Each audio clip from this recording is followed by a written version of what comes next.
So hello and welcome back to cooking wheels. ನಾನು ನಿಮ್ಮ ಅಭಿ. ಇದೇನಪ್ಪ ಇವತ್ತು ಸ್ಟುಡಿಯೋ ಬಿಟ್ಟು ಆಚೆ ಬಂದುಬಿಟ್ಟಿದ್ದೀವಿ ಅಂತ ಯೋಚನೆ ಮಾಡ್ತಾ ಇದ್ರೆ, ಹೌದು ಫ್ರೆಂಡ್ಸ್, ಇವತ್ತು ನಾವು ಔಟ್ಡೋರ್ ವಿಡಿಯೋ ಶೂಟ್ ಮಾಡ್ತಾ ಇದ್ದೀವಿ. ಇವಾಗ ನಾವು ಎಲ್ಲಿದ್ದೀವಿ ಅಂತ ನೋಡಿದ್ರೆ ದೊಡ್ಡಬಳ್ಳಾಪುರದಲ್ಲಿದ್ದೀವಿ. ದೊಡ್ಡಬಳ್ಳಾಪುರದಲ್ಲಿ ವೆಂಕಟರಮಣ ಸ್ವಾಮಿ ದೇವಸ್ಥಾನದ್ದು ಬ್ರಹ್ಮ ರಥೋತ್ಸವ ಫೇಮಸ್ಸು. ಇವತ್ತು ನಾವು ಅದೇ ದೇವಸ್ಥಾನಕ್ಕೆ ಬಂದಿದ್ವಿ. ಇದು ಇನ್ನೂ ಸೀರೀಸ್ ಆಗಿ ಬರುತ್ತೆ, ಇನ್ನೂ ಒಂದು 2-3 ಎಪಿಸೋಡ್ ಬರುತ್ತೆ. ಬನ್ನಿ ಫಸ್ಟು ವೆಂಕಟರಮಣ ಸ್ವಾಮಿ ದೇವಸ್ಥಾನಕ್ಕೆ ಹೋಗಿ ದರ್ಶನ ಮಾಡ್ಕೊಂಡು ಬಂದ್ಬಿಡೋಣ, ಆಮೇಲೆ ಮಾತಾಡೋಣ.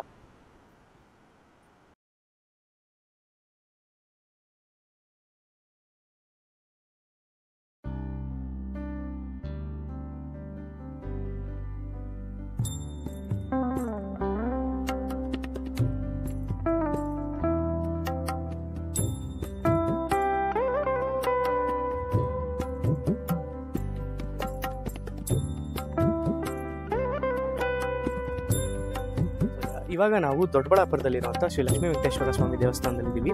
ಈ ದೇವಸ್ಥಾನ ಎಲ್ಲಿ ಲೊಕೇಟ್ ಆಗಿದೆ ಅಂದರೆ ಕಾಸ್ಬಾಗ್ಲ ಹತ್ರ ತೇರಿನ ಬೀದಿ, ರಂಗಪ್ಪ ಸರ್ಕಲ್ ಒಳಗಡೆ ಬಂದರೆ ತೇರಿನ ಬೀದಿ ಅಂತ ಇದೆ, ಅದ್ರ ಒಳಗಡೆ ಅಲ್ಲಿ ಆ ರೋಡಲ್ಲೇ ಇರೋದು ಈ ದೇವಸ್ಥಾನ. ಈ ದೇವಸ್ಥಾನದಲ್ಲಿ ಏನು ಫೇಮಸ್ ಅಂದರೆ ವರ್ಷಕ್ಕೊಂದು ವಿಷಯಗಳನ್ನ ದೇವಸ್ಥಾನದ ಹತ್ರನೇ ಮಾತಾಡಿ ತಿಳ್ಕೊಳ್ಳೋಣ. ಅದಕ್ಕೆ ಮುಂಚೆ ದೇವ್ರ ದರ್ಶನ ಮಾಡ್ಕೊಂಡ್ಬಂದು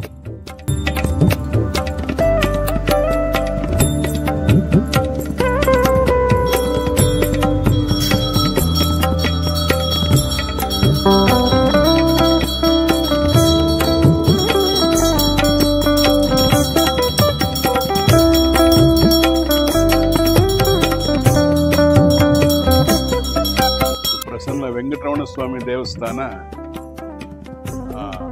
ತುಂಬಾ ಹಿಂದೆ ಹೈದರಾಲಿ ಕಾಲದಲ್ಲಿ ದಿವಾನ್ ಪೂರ್ಣಯ್ಯನವರು ಅಂತ ದಿವಾನರಾಗಿದ್ದರು. ಆತ ಶುರು ಮಾಡಿದ್ದು. ಅಂದ್ರೆ ಮುಸ್ಲಿಮರ ಕಾಲದಲ್ಲಿ ಹಿಂದೂ ದೇವಸ್ಥಾನ ಕಟ್ಟಬೇಕು ಅಂತ ದಿವಾನ್ ಪೂರ್ಣಯ್ಯನವರು ಆತನನ್ನ ಒಪ್ಪಿಸಿ ಪ್ರಾರಂಭ ಮಾಡಿದ್ರು. ಪ್ರಾರಂಭ ಆಗಿ ಕೊನೆ ಮಟ್ಟಕ್ಕೆ ಬಂದಾಗ ದೇವರ ವಿಗ್ರಹ ಇಲ್ಲಿ ಆದಿನಾರಾಯಣ ಸ್ವಾಮಿ ಅಂತ ಇಲ್ಲಿದೆ ದೇವಸ್ಥಾನ, ಅದನ್ನ ವಿಗ್ರಹ ಪ್ರತಿಷ್ಠೆ ಮಾಡಬೇಕು ಅಂತ ಅಂದ್ಕೊಂಡ್ರು. ಆದ್ರೆ ಅದು ಭಿನ್ನ ಆಗೋಯ್ತು. ಆಗ ಆ ಅರುಣಾಚಲ ಪಂಥಲು ಅಂತ ಈ ದೇವಸ್ಥಾನದ ಮುಜರಾಯಿ ಅಧಿಕಾರಿಗಳಾಗಿದ್ರು. ಅವರೇನು ಮಾಡಿದ್ರು, ಅವರಿಗೆ ಕನಸಲ್ಲಿ ಬಂತು ದೇವರು ಬಂದು, ನಾನು ಈ ಗರ್ಭಗುಡಿಯಲ್ಲಿ ಆಳದಲ್ಲಿದ್ದೀನಿ, ನೀನು ಅದನ್ನೇ ತೆಗೆಸು ಅಂತ ಹೇಳಿದಾಗ ಗರ್ಭಗುಡಿಯಲ್ಲಿ ಅಗದಾಗ ಸುಮಾರು ಒಂದು 20 ಅಡಿ ಮುಂದೆ ಈಗ ಇರೋ ಮೂಲ ವಿಗ್ರಹಗಳು ಸಿಕ್ಕಿತು. ಅದನ್ನ ಪ್ರತಿಷ್ಠೆ ಮಾಡಿದ್ರು.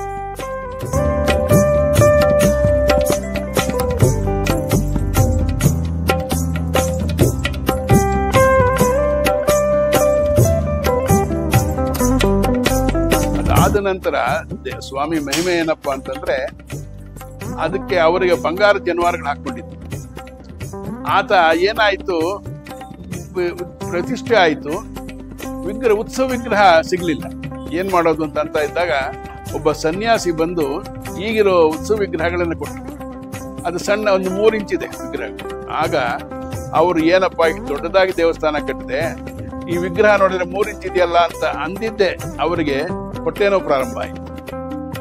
ರಾಜವೈದ್ಯರು ಎಲ್ಲರೂ ಬಂದದ್ದು ಏನೇನು ಮಾಡಿದ್ರು ವಾಪಸ್ಸಿ ಆಗ್ಲಿಲ್ಲ. ಆಮೇಲೆ ತಿರ್ಗಾ ಆ ಸನ್ಯಾಸಿ ಬಂದು, ನೀನು ಇದನ್ನ ಈ ರೀತಿ ಅಪಚಾರ ಮಾಡಿದ್ದೀಯಾ, ಈ ನಿನ್ನ ಬಂಗಾರದ ಜನವಾರನ್ನ ದೇವರಿಗೆ ಕೊಟ್ಬಿಡು, ಇನ್ನು ತಪ್ಪಾಯ್ತು ಅಂತ ಕೇಳ್ಕೊ ಅಂತ ಅಂದಾಗ ಆತ ಅಂದ ತಕ್ಷಣ ಹೊಟ್ಟೆ ನೋವು ನಿಂತೋಯ್ತು. ಆಗ ಆ ಬಂಗಾರ ಜನವಾರ ಅದನ್ನು ತೆಗೆದು ಈವಾಗ್ಲೂ ಸ್ವಾಮಿಯ ಹತ್ರ ಆ ಬಂಗಾರ ಜನವಾರ ಇದೀಗ ಅಂದ್ರೆ ಅದೆಲ್ಲ ಟ್ರೆಷರಿ ಒಳಗಿರುತ್ತೆ, ಇಲ್ಲಿರಲ್ಲ ಬಂಗಾರದ ವಸ್ತುಗಳಲ್ಲಿ. ಆಗ ಹೈದರಾಲಿ ಕೂಡ ಒಂದು ವಜ್ರವನ್ನು ಕೊಟ್ಟಿದ್ದಾನೆ, ಅದು ಕೂಡ ಈಗಿದೆ, ಅದು ಕರಗ್ತಾ ಇದೆ ಒಂದು ವಜ್ರ. ಇದು ಹಿಂದಿನ ಕತೆ. ರೀಸೆಂಟ್ ಆಗಿ ಏನಾಯ್ತಪ್ಪ ಅಂದ್ರೆ, ಇದನ್ನ ನಾವೆಲ್ಲ ಕಟ್ಟಿದಾಗ ರಿನೋವೇಷನ್ ಮಾಡಿದಾಗ ಏನಾಯ್ತು ಅಂತಂದ್ರೆ, ದೇವೇಗೌಡರು ಬಂದು ಆವಾಗ ಚೀಫ್ ಮಿನಿಸ್ಟರ್ ಆಗಿದ್ರು, ಜಾಲಪ್ಪನವ್ರು ಮುಜರಾಯಿ ಮಿನಿಸ್ಟರ್ ಆಗಿದ್ರು. ಆಗ ಬಂದು ದೇವರನ್ನ ಅರ್ಚಕರು ಕೇಳಿದ್ರು, ನಿಮ್ಗೇನ್ ಬೇಕೋ ಕೇಳ್ಕೊಳ್ಳಿ ಅಂತ ದೇವೇಗೌಡರು ಕೇಳಿದಾಗ ಅವರು ನಾನೇನ್ ಕೇಳಿದ್ರೆ ಕೊಟ್ಬಿಡ್ತಾನ ದೇವರು, ಕೇಳಿ ನೋಡೋಣ ಅಂತಂದಾಗ, ನಾನು ಪ್ರೈಮ್ ಮಿನಿಸ್ಟರ್ ಆಗ್ಬಿಡ್ತೀನಾ? ಅದಾದ 1 ತಿಂಗಳಿಗೆ ಪ್ರೈಮ್ ಮಿನಿಸ್ಟರ್. ಅದು ಇನ್ನೂ ಒಂದು ವಿಶೇಷ ಏನಪ್ಪಾ ಅಂತಂದ್ರೆ, ಸ್ವಾಮಿಗೆ ಈಗ ಸುತ್ತಲೂ ಹಾಸಿರೋ ಕಲ್ಲುಗಳು. ಒಬ್ಬ ಜಿಪುಣ ಶೆಟ್ರೊಬ್ರು ಒಂದು ಬಿಡ್ಕ ಬಡ್ಡಿ ವ್ಯವಹಾರ ಮಾಡೋ ಜಿಪುಣ ಒಂದು ಬಡ್ಡಿ ಕಾಸು 3 ಕಾಸು ಬಿಡ್ತಾ ಇರ್ಲಿಲ್ಲ. ಸುತ್ತಲೂ ಪ್ರಾಕಾರದಲ್ಲಿ ಕಲ್ಲುಗಳಿತ್ತು, ನರಿಜು ಕಲ್ಲು. ಆತನ ಕನಸಿನಲ್ಲಿ ಸ್ವಾಮಿ ಬಂದು ಬರೀ ನಾಮ ಕಂಡಿದೆ ಆತನಿಗೆ, ನೀನು ಸುತ್ತಲೂ ಕಲ್ಲು ಹಾಸು ಅಂತ ಹೇಳಿ ಆತನಿಗೆ ಅಂದಾಗ ಬೆಳಗ್ಗೆನೆ ಬಂದ್ಬಿಟ್ಟ. ಬಂದು ಸ್ವಾಮಿ ನಮ್ಮ ತಾತ ಅವರಿದ್ರು, ಅವರ ಸ್ನೇಹಿತ ಆತನ ಅವ್ರು ಕೇಳಿಬಿಟ್ಟು ನಾನು ಕಲ್ಲು ಹಾಸ್ಬೇಕು.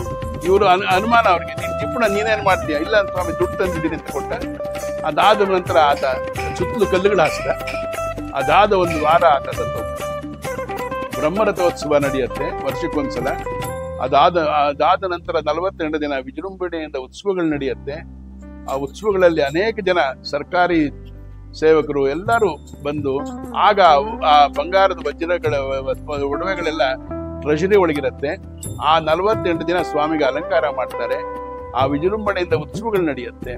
ರಥೋತ್ಸವ 5 ಅಂತಸ್ತಿನ ರಥ, ಕಲ್ಲಿನ ಚಕ್ರಗಳಿರುವಂತ ರಥ, ಇಲ್ಲೆಲ್ಲಿ ಸುತ್ತಮುತ್ತಲು ಎಲ್ಲೂ ಸಿಗಲ್ಲ ಅಂತ. ಅದನ್ನ ಸಾವಿರಾರು ಜನ ಭಕ್ತರು ಸೇರ್ತಾರೆ. ರಥೋತ್ಸವ ನಡೆಯುತ್ತೆ.